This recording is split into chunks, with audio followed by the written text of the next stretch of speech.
Waalaikumsalam warahmatullahi wabarakatuh. Di sini kami akan menjawab pertanyaan nomor 5. Pertanyaannya, coba kalian ceritakan ulang siklus menstruasi yang dialami wanita tiap bulannya dan bagaimana jika menstruasi wanita tidak lancar.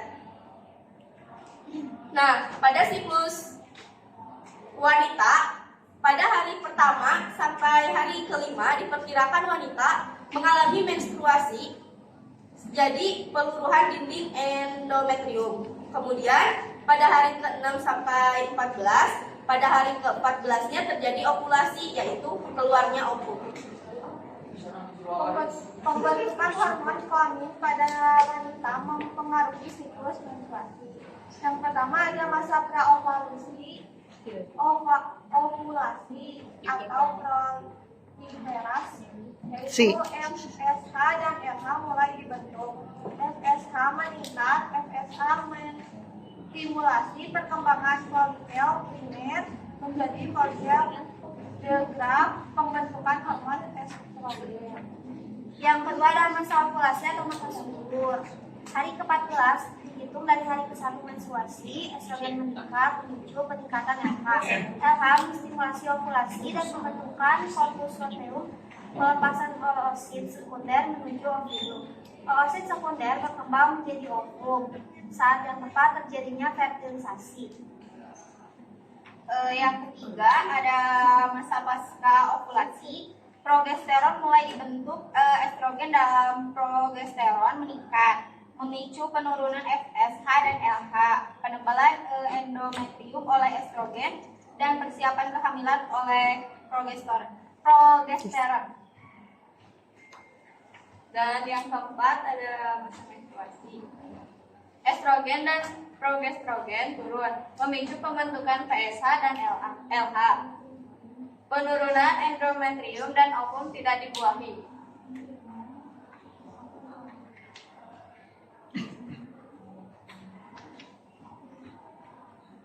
Dan di sini ada siklus dalam batas normal.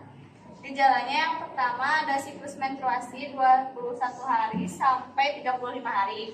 Dan yang kedua, lama menstruasi lebih singkat dari biasanya. Yang ketiga, jumlah darah saat menstruasi cenderung lebih sedikit. Terus di sini ada penyebab ketidakseimbangan hormon dalam tubuh, kenaikan penurunan berat badan yang ekstrim, stres dan aktivitas yang berat dan berlebih, menopause atau kehamilan, penggunaan alat kontrasepsi.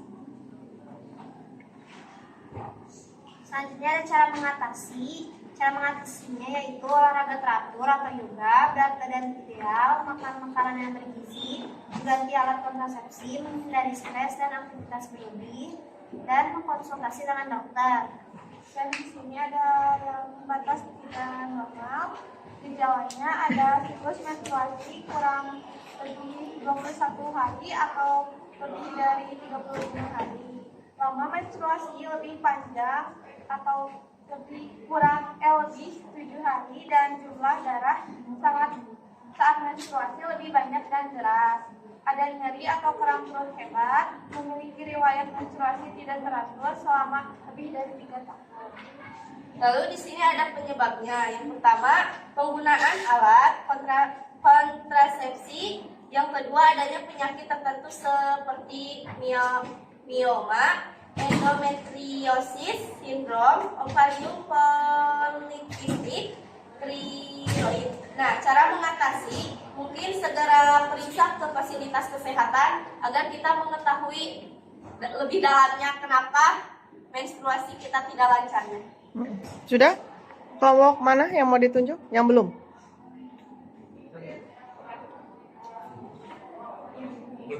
Yang belum? Yang belum cuma tuh. Nih.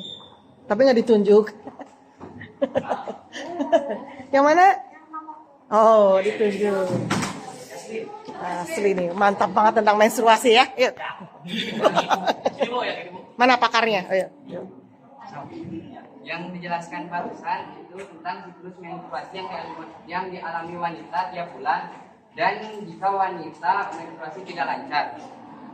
Pada siklus wanita, pada hari pertama sampai hari kelima diperkirakan wanita mengalami menstruasi menjadi peluruhan dinding endometrium. Kemudian pada hari ke-6 sampai hari ke-14, pada hari ke-14-nya terjadi ovulasi, yaitu keluarnya ovum, pembentukan hormon kelamin pada wanita mempengaruhi siklus menstruasi yang pertama pada masa ovulasi, yaitu MSH dan LH mulai dibentuk. SSH meningkat yang menstimulasi perkembangan sekunder primer menjadi pembentukan hormon estrogen. Yang kedua ada masa subur. Hari ke-14 dihitung dari hari pertama menstruasi, dan pembentukan yang ketiga ada masa pasca operasi. Yang keempat ada ovulasi. Operasi. Dan eksogen turun membentuk pembentukan PSA dan LH. Ada ya? Banyak-banyak. Berapa nilainya? 89. Wih, nanggung banget ya. 89 apa? Iya. Mengulang titik 28 lonjak ya. Kelompok 1 mana? Oh ini berapa nilainya? Balas dendam. Yuk. Bawa pulpen? 87. 87. Kelompok 2. Iya, kelompok 2 mana? Mana? Bilang atuh. Berapa nilainya?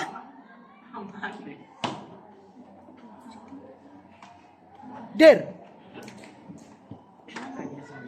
Oh, serius? 79? Oh, 79. Kelompok 3? 84. Kelompok 5? 85. Kelompok 6? 6? Kamu kelompok 6? 5. Kamu kelompok 6. Oh, kelompok 4. Pusing. Kelompok sekarang 6. 84. 7? 86. 8? 8.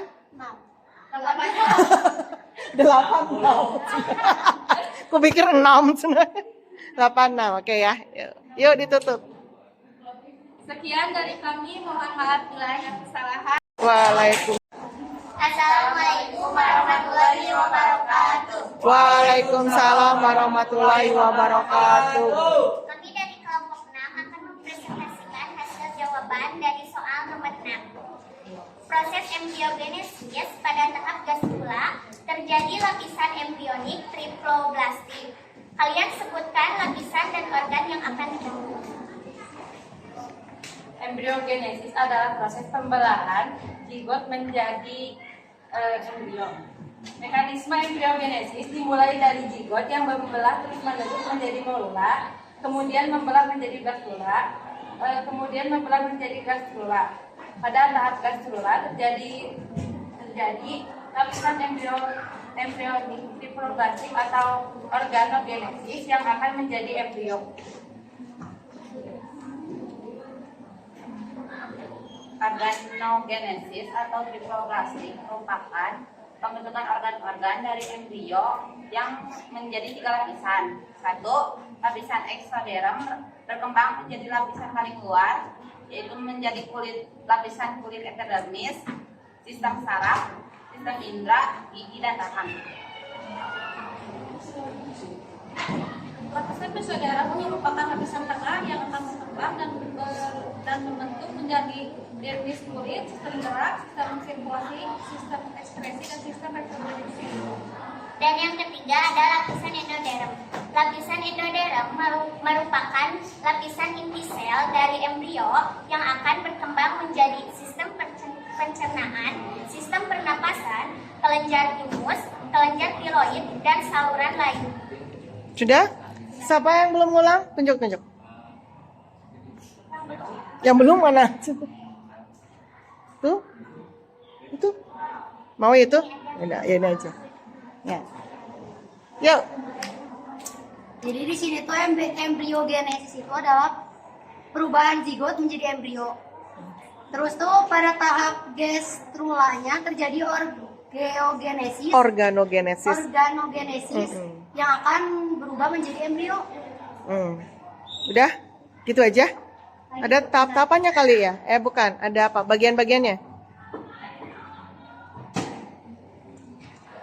Yang pertama, Heeh. ini nggak tahu bagian mananya karena tadi tuh nggak Iya, nggak heeh, tahu heeh. jelas. Pokoknya, Jadi ada lapisan eksoderm, Mm-mm. itu tuh lapisan luar. Mm-mm. Itu yang pertama kan, terus yang keduanya ke skip karena Mesoderm. Heeh, Mesoderm. eksoderm. Terus yang ketiganya ada lapisan endoderm, Mm-mm. yaitu inti sel yang berkembang menjadi sistem pencernaan, pernapasan. Udah, ya sudah. Oke, nilainya berapa? 87. 87. Mengulang titik 287. Kalau mau satu, kasih nilai berapa? Mau pulpen? 85. Kelompok 2? 84. 84. Oke. 84. Kelompok 3? 84. Kelompok 5? 5 dulu ya. Kelompok ini berapa sih? 3, 4 ya? Kamu berapa? Salah, 4 dulu ya. Iya benar 4 kamu. 85. Kelompok 5, 4-nya kelewat gitu maksud. 83. Kelompok 6. 7? 86. 8? 86. Nggak ada yang kasih 9 ya? Ya, udah tutup. Terima kasih. Sekian dari kami. Wassalamualaikum Assalamualaikum warahmatullahi wabarakatuh. Waalaikumsalam warahmatullahi wabarakatuh. Pertanyaan nomor 7 tentang mekanisme kerja hormon saat masa kelahiran atau persalinan. Yang pertama, hormon relaksin dibentuk ovarium dan plasenta yang berfungsi merenggangkan simfisis. Yang kedua, pembentukan relaksin memicu penurunan estrogen dan progesteron. Dan pembentukan hormon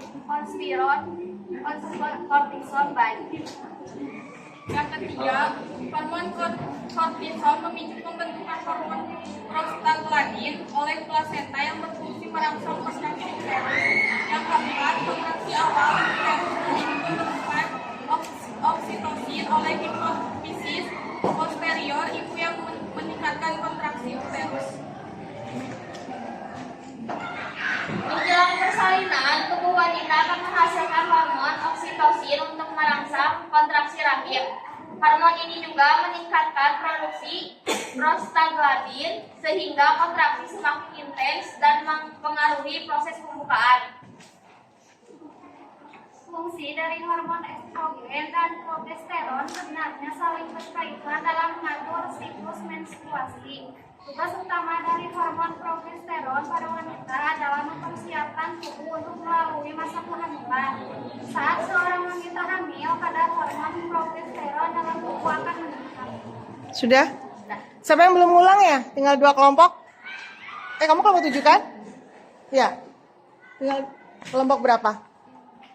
Mau yang mana? Mau yang mana? Oh, yang 2. Oke. Wayahna nanti ya terakhir. Yuk, kelompok 2.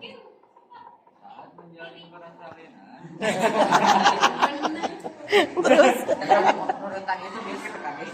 Baik-baik, pokoknya asal ngomong ya nanti dapat nilai. Ayo. Benar. Yuk. Saat menjalin persalinan,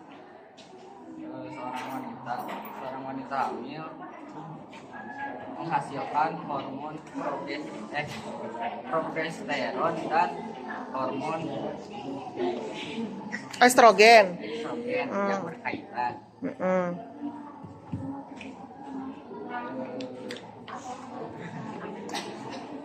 Udah? Belum, pada saat ini siap tubuh, Ella lanjutan. Siap tubuh mau melahirkan, benar? Ya. Terus hormon oksitosin, benar? Tah eta. So aku ulangi, hormon untuk pembukaan dan siap. Nah gitu. Yo, berapa nilainya? 85. 83. Nah, tadi 85 jadi 83. 83 Ibu. Oh, tadinya pada udah 85. 85 Oh, 83. Mengulang titik 2 83. Kelompok 1 kasih nilai?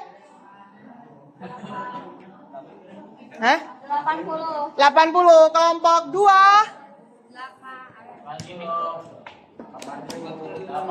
80. Kelompok 3. 81. Kelompok 4. 82. Kelompok 5. 5 tuh yang mana sih? Oh, 85. Kelompok 6 ya? 7 ya? 6 mana 6? Nah. 84, 7, 8? Kelompok 81. Oke. Yuk. Sudah ya? Yuk. Sekian dari kami. Wassalamualaikum warahmatullahi wabarakatuh. Ya. Assalamualaikum warahmatullahi wabarakatuh. Waalaikumsalam warahmatullahi wabarakatuh. Sebelum ada pengenalan materi, kami mau memperkenalkan diri dulu. Perkenalkan, nama saya Salwa Asifa Adriani. Saya Sri Nuraini. Saya Alifa Azalea. Saya Dira Zaria Tulisa. Berdirinya kami di sini, kami Saya Sri Nuraini. berdirinya kami di sini, kami akan menjawab pertanyaan nomor 8. Oh, iya. Yaitu, ada wanita yang tidak bisa melahirkan normal karena tidak ada kontraksi pada uterus. Menurut pendapat kalian, mengapa hal tersebut dapat terjadi? Coba jelaskan secara ilmiah. Jadi untuk jawabannya di sini adalah hormon kortison memicu pembentukan hormon Glandin. prostaglandin oleh plasenta yang berfungsi untuk merangsang kontraksi uterus. Menurut pendapat kami, ada beberapa wanita yang tidak bisa melahirkan secara normal. Itu dikarenakan si ibu mengalami hipertensi, di mana hipertensi di sini merupakan suatu kondisi ketika tekanan darah yang terdapat di dinding arteri terlalu tinggi. Biasanya itu berada di kisaran 140/90 dan dikatakan tinggi atau parah jika tekanan berada di 180/120. Nah, sehubungan dengan hipertensi tadi, hipertensi di sini berhubungan dengan hormon kortison, yang mana hormon kortison itu berhubungan dengan prostaglandin prostaglandin oleh plasenta pada ibu hamil yang berfungsi untuk merangsang kontraksi pada uterus. Nah, jadi apabila jika si ibunya hipertensi, terus ada pasti kan ada gangguan di hormon kortisonnya. Itu juga akan mengganggu pembentukan hormon prostaglandin oleh plasentanya yang akan menyebabkan berkurangnya rasa kontraksi yang nantinya akan ada di uterus. Nah, kontraksi pada uterus ini sangat penting buat ibu hamil yang mau ngelahirin normal. Soalnya kontraksi pada uterus itu membantu melebarkan serviks agar bayi mudah keluar dari rahim, agar memudahkan ibu hamil untuk melahirkan. Jadi apabila tidak ada terjadi kontraksi pada uterus, maka si ibu hamilnya itu tuh harus melahirkan secara sesar. Karena kalau misalnya dipaksa untuk normal, itu tuh pasti bakal nggak baik untuk kesehatan ibu atau nggak bayinya. Sudah? Yuk, kelompok ini yang ngulang. Gak apa-apa tuh, biarin, nggak usah minggir-minggir. Ya? Karena ibu hamil tidak bisa melahirkan itu karena tidak ada kontraksi, si ibu mengalami Hipertensi. Darah tinggi maksudnya. Tekanan darah terlalu Terus hipertensi ada berhubungan dengan hormon kortison yang berhubungan dengan prostaglandin. kontraksi pada uterus membantu melebarkan serviks. sudah? Oke, sip. Nilainya berapa? 85. Oke, kelompok 1? 70 tambah 15. 85, kaget saya. Begitu dia nggak baca loh ya. Cuma dikasih 85, saya juga kaget. 85 benar? Oke, kelompok 2? Wih, 88, bagus. Kelompok 3? 85. Kelompok 4? 86. Kelompok 5? 86. Kelompok ini tuh berapa? Kelompok 6. 86 kelompok 7. 85. Oke. Sudah? Yuk. Terima kasih atas perhatian teman-teman semua.